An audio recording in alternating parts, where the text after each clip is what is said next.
अस्सलाम वालेकुम, मेरा नाम है रमशा इकबाल और आज हम लोग chapter number 16 man and his environment का लेक्चर नंबर 4 स्टार्ट करने वाले हैं। और आज हमारा टॉपिक जो चल रहा है कुछ लेक्चर से वो है flow of materials and energy in ecosystem. आज जो हम स्टार्ट करेंगे वो है बायोजियोकेमिकल साइकिल्स। बायोजियोकेमिकल साइकिल्स को स्टडी करने से पहले मैं आपको बता देती हूँ कि इसमें हम लोगों ने क्या स्टडी करना है असल में। तो अगर हम बात करें एनवायरनमेंट की, एनवायरनमेंट में आपको पता है ये सोर्स होता है मटेरियल्स का। सारे लिविंग ऑर्गेनिजम्स के लिए ये क्या होता है, एक सोर्स होता है मटेरियल्स का। ठीक है, अब एनवायरनमेंट क्या करता है, वो प्रोवाइड करता है बायो एलिमेंट्स। किसको प्रोवाइड करता है? ऑर्गेनिजम्स को प्रोवाइड करता है। उनकी मेटाबॉलिज्म के लिए, उनकी ग्रोथ के लिए एनवायरनमेंट ने क्या करना होता है, प्रोवाइड करना होते हैं बायो एलिमेंट्स। उसके बाद फिर ऑर्गेनिजम्स ने क्या करना होता है, इन मटीरियल्स को दोबारा से रिसाइकिल करना है और एनवायरनमेंट में बेच देना होता है। ठीक है, अपनी यूसेज के बाद दोबारा से वो जो भी मटीरियल्स होते हैं दोबारा से एनवायरनमेंट में रिलीज हो जाते हैं। तो बायोजियोकेमिकल साइकिल्स क्या होते हैं? ये साइक्लिक पाथवेज होते हैं जिसमें मटीरियल्स क्या करते हैं, मूव करते हैं ऑर्गेनिज्म से एनवायरनमेंट में और एनवायरनमेंट से ऑर्गेनिज्म में। पहले स्टार्ट होता है एनवायरनमेंट से ऑर्गेनिजम्स के अंदर जाते हैं, फिर ऑर्गेनिजम्स जो है वो उनको दोबारा से रिलीज करते हैं बैक टू द एनवायरनमेंट। ठीक है, इसमें हमारे पास बहुत ज़्यादा साइकिल्स आते हैं, लेकिन आपकी बुक में सिर्फ कार्बन साइकिल और नाइट्रोजन साइकिल के बारे में बताया गया है, तो हम इनको ही डिटेल में स्टडी करेंगे। तो सबसे पहले आता है हमारे पास carbon cycle. Carbon cycle start करने से पहले देख लेते हैं कार्बन एटम के बारे में, थोड़ा सा स्टडी कर लेते हैं। आपको तो पता ही होगा अब इस बारे में कि कार्बन जो है केमिस्ट्री में आपने बहुत ज़्यादा इसमें चेन्स बनाई होंगे, डिफरेंट स्ट्रक्चर्स बनाए होंगे केमिस्ट्री के अंदर, और आपने देखा होगा कार्बन कितना क्रूशियल एटम है सारे स्ट्रक्चर्स के अंदर। तो कार्बन जो है वो असल में जितने भी बायोमॉलिक्यूल्स आते हैं, बायोमॉलिक्यूल्स जिसमें होते हैं लिपिड्स हैं, प्रोटीन्स हैं, फैट्स हैं, कार्बोहाइड्रेट्स हैं, व्हाटसोएवर इट इज। तो कार्बन एटम उसमें क्या होते हैं, एक प्रिंसिपल ब्लॉक के तौर पे इसने जो है वो अपना रोल प्ले करना होता है। यानी कि सबसे मेन जो उनके स्ट्रक्चर का जो मेन एटम होता है वो क्या होता है, कार्बन एटम होता है। अगर हम इसको नेचर के लिहाज से देखेंगे, नेचर में किस फॉर्म में होता है, ये ग्रेफाइट और डायमंड की फॉर्म में भी हो सकता है। ठीक है, इसके अलावा एटमॉस्फेयर में देखें, माहौल वगैरह में देखें तो कार्बन डाइऑक्साइड की फॉर्म में कार्बन एटम प्रेजेंट होता है। अब लिविंग वर्ल्ड के लिहाज से अगर हम कार्बन सोर्स को देखें कि मेजर सोर्स कार्बन का हम लिविंग वर्ल्ड में देखें तो किस में जो है वो किस में सबसे ज़्यादा यूज़ हो रहा है, तो वो जो एटमॉस्फेयर में होती है कार्बन डाइऑक्साइड वो सबसे ज़्यादा हम लोग क्या कर रहे होते हैं, यूज़ कर रहे हैं। वो एटमॉस्फेयर में भी हो सकती है और वाटर में भी हो सकती है। अच्छा, इसके अलावा कुछ फॉसिल फ्यूल्स के अंदर भी कार्बन प्रेजेंट होती है, जिसमें पीट है, कोल है, नेचुरल गैस, पेट्रोलियम, जितने भी फॉसिल फ्यूल्स होते हैं उनके अंदर भी कार्बन प्रेजेंट होती है। ठीक है, इसके अलावा अर्थ की जो क्रस्ट होती है, इधर बाय मिस्टेक अर्थ लिखा गया है, ये क्रस्ट है। ठीक है,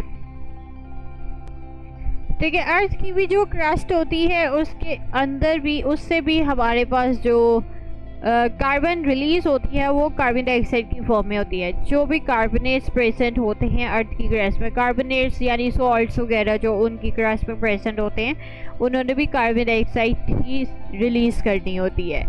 ठीक है, अब हम बात करते हैं प्रोसेस की। अब कार्बन जो हमारे पास लेकर हमारे एटमॉस्फेयर में है, हमारी वाटर में है, अब ये किस तरह से लिंक करता है लिविंग वर्ल्ड के अंदर। इसने सबसे पहले जो प्रोसेस इसमें इन्वॉल्व होता है वो है फोटोसिंथेसिस।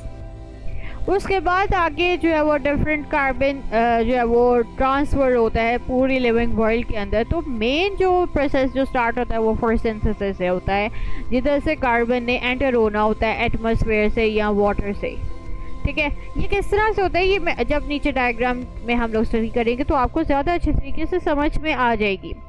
अच्छा, प्रोड्यूसर्स ने क्या करना है, कार्बन डाइऑक्साइड एटमॉस्फेयर से ले लेनी है और उसको कन्वर्ट करना है इनटू द ऑर्गेनिक कंपाउंड्स। अच्छा, अब उन्होंने क्या किया, ऑर्गेनिक कंपाउंड्स में उसको कन्वर्ट कर दिया है कार्बन डाइऑक्साइड को, जो कि एटमॉस्फेयर के अंदर प्रेजेंट है। अब क्योंकि उनकी बॉडी के पार्ट बन गया है ये कार्बन डाइऑक्साइड, यानी कि कार्बन उसकी बॉडी में प्रेजेंट अब हो गया है।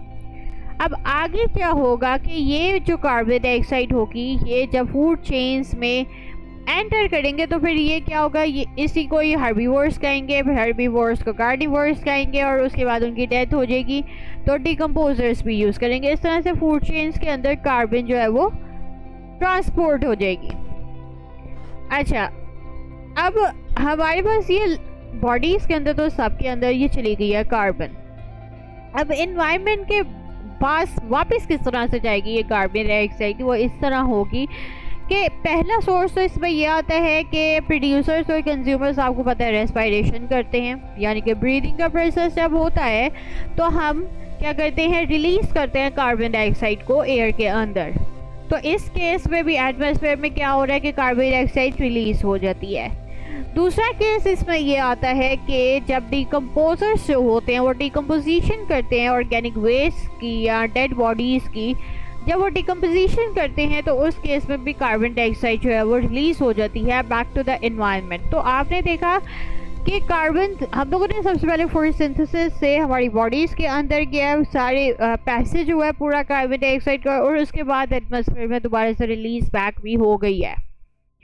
इसके अलावा हमारे पास एटमॉस्फेयर में किस तरह से कार्बन डाइऑक्साइड ऐड हो सकती है, इसमें हम लोग बर्निंग जो करते हैं वुड की, फॉसिल फ्यूल्स की, तो इस केस में भी large amount of carbon dioxide जो है वो रिलीज़ होती है इन एटमॉस्फेयर में, जो कि हमारे लिए कुछ हद तक डेंजरस भी है।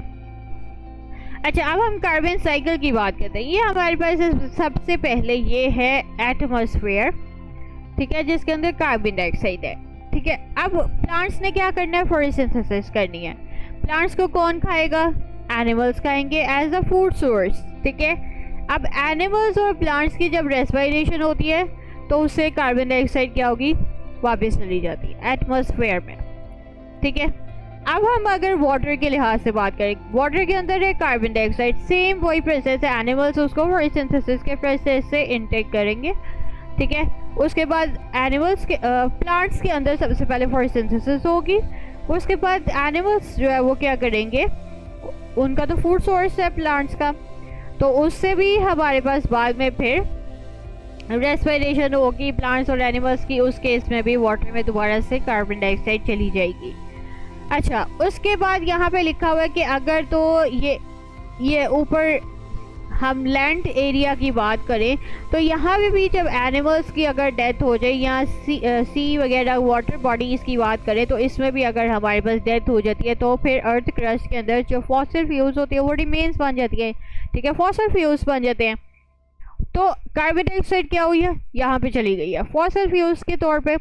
उसके बाद क्या होगी, उस केस में भी फिर उसके बाद कार्बन डाइऑक्साइड रिलीज़ हो जाती है डिकम्पोजिशन के प्रोसेस की वजह से, ठीक है। या फिर इसमें यह आता है कि व्हीकल्स के लिहाज से भी, व्हीकल्स भी तो इतनी large amount of carbon dioxide release करते हैं, कंबशन होती है, तो इस केस में भी कार्बन डाइऑक्साइड क्या करती है, दोबारा से एटमॉस्फेयर में चली जाती है। तो इस तरह से ये पूरा एक साइक्लिक प्रोसेस जो कार्बन साइकिल है वो हमारे पास अकर होता है, और कार्बन जो होती है हमारी ऑर्गेनिजम्स के अंदर जाएगी, फिर उसके बाद बैक टू द एनवायरनमेंट हमारे पास इस तरह से मूवमेंट होती है। तो अब मैं ये आपको बुक से पढ़ा देती हूँ। यहाँ से आज हम लोगों ने स्टार्ट किया है बायोजियोकेमिकल साइकिल्स, इसकी सिर्फ आपने डेफिनेशन याद करनी है, ठीक है। Since such movement of elements and inorganic compounds is essential for the maintenance of life, they are also called as the nutrient cycles. इस क्योंकि हमारे पास एलिमेंट्स और इनऑर्गेनिक कंपाउंड्स भी हमारे पास ज़रूरी हैं लाइफ की मेंटेनेंस के लिए, तो इसलिए हम इनको सिर्फ नाम दे देते हैं, एक तरह से न्यूट्रिएंट साइकिल्स हैं, ठीक है। कार्बन साइकिल की हम लोगों ने डिटेल में स्टडी किया है। कार्बन एटम कहाँ कहाँ प्रेजेंट होता है, मेन सोर्स क्या है कार्बन का, एटमॉस्फेयर में होता है as a carbon dioxide living world के लिए, ये इंपॉर्टेंट एमसीक्यू है, ठीक है। Carbon cycle is a perfect cycle in the sense that carbon is returned to the atmosphere as soon as it is removed. जैसे रिमूव होती है उसी तरह उसी वक्त जो है वो क्या होती है, रिलीज हो जाती है बैक टू द एनवायरनमेंट। इसलिए ये बहुत परफेक्ट साइकिल है।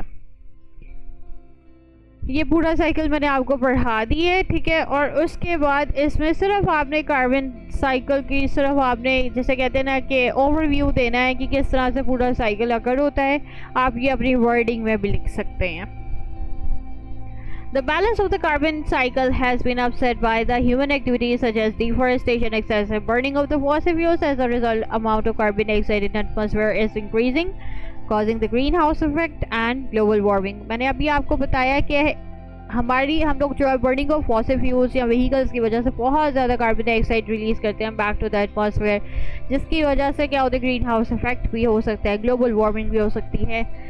तो हीट ज़्यादा ट्रैप होना शुरू हो जाती है फिर अर्थ के अंदर, ठीक है। तो इस तरह से ग्लोबल वार्मिंग हो जाती है। तो इसी वजह से इसको हमें कंट्रोल करना चाहिए, ह्यूमन एक्टिविटीज़ को। अब ये आपने पूरा जो टॉपिक है ये आपने शॉर्ट क्वेश्चंस के लिए प्रिपेयर करना है। इतना आसान टॉपिक है, बहुत इजी है, अपनी वर्डिंग में भी आप लिख सकते हैं, इसमें कोई रट्टे वाली बात नहीं है। तो अगर आपको वीडियो पसंद आई है तो लाइक करें, शेयर करें, सब्सक्राइब करें। लिंक आपको नोट्स का डिस्क्रिप्शन में मिल जाएगा। साथ में एक और लिंक दिया हुआ है जो कि फुल बुक है। अगर आपने वहाँ से स्टडी करना है तो आप वहाँ से भी कर सकते हैं। अगर किसी चीज़ की समझ नहीं आई तो कमेंट्स में पूछें। तो आज के लिए इतना ही। अल्लाह हाफ़िज़।